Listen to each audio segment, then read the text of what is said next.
Maintenant, le Morvan de plus en plus devient une usine à bois de Douglas, quoi. On va planter des monocultures de Douglas après avoir fait des coupes à blanc. Vous rasez tout, le sol est à nu, vous replantez. Et vous avez une plus-value bien sûr quand vous vendez votre bois parce que vous le vendez sur toute la surface. Mais vous n'avez plus de revenus, pratiquement plus, sur quelques décennies. Puisque vous n'avez plus d'arbres, il faut le temps qu'ils poussent, hein, les arbres. Quand vous faites une gestion par pied d'arbres, eh bien, vous sélectionnez les arbres qui sont à couper, vous vendez du bois, vous passez tous les 8-10 ans sur une parcelle, donc régulièrement vous avez des revenus, et en plus vous capitalisez. Vous regardez, vous avez vu ces arbres, vous voyez ce chêne magnifique, mais d'ici, le plus il va grossir, le plus il va prendre de la valeur.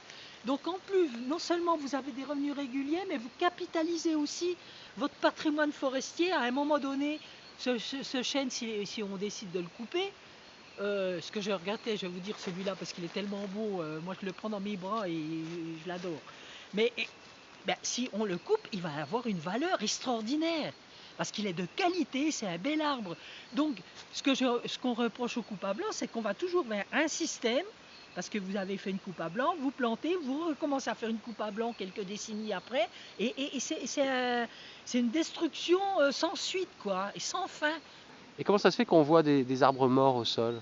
Parce que pour la biodiversité forestière, c'est absolument indispensable, quoi.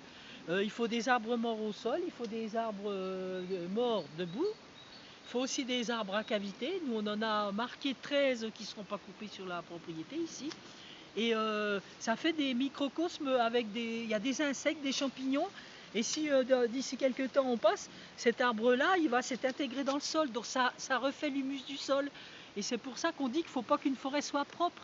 Parce que vous voyez les branchages étalés, c'est absolument indispensable pour la qualité des sols. Donc, et c'est comme ça qu'une belle forêt évolue. Et vous savez, bon, il y a le WWF qui a fait des études sur la biodiversité forestière et qui dit bien qu'il faudrait au moins 10% de forêts non exploitées du tout, laissées en évolution libre pour que la biodiversité forestière soit maintenue à l'avenir.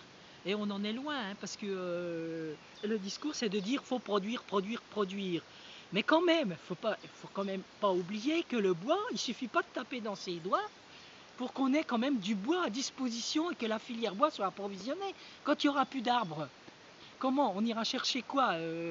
On ira dans les pays de l'Est pour chercher du bois. Donc il y a des vraies questions qui se posent. Ça se pose en Morvan, mais ça se pose en Bourgogne, ça se pose sur le plan national. Vous avez des régions comme le Limousin qui ont été entièrement enraisinées.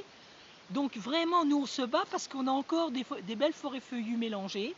Et pourquoi le groupement forestier se bat? C'est pour ça, c'est pour trouver un équilibre.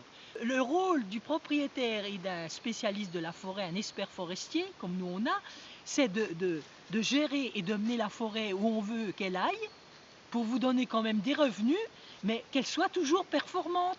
Et la nature, elle vous donne tout ça, elle vous donne tout ça. Donc il suffit d'avoir un peu de raisonnement et de dire, notre forêt, on veut quand même que notre patrimoine il soit toujours valable, beau dans 100 ans, et on a tout compris.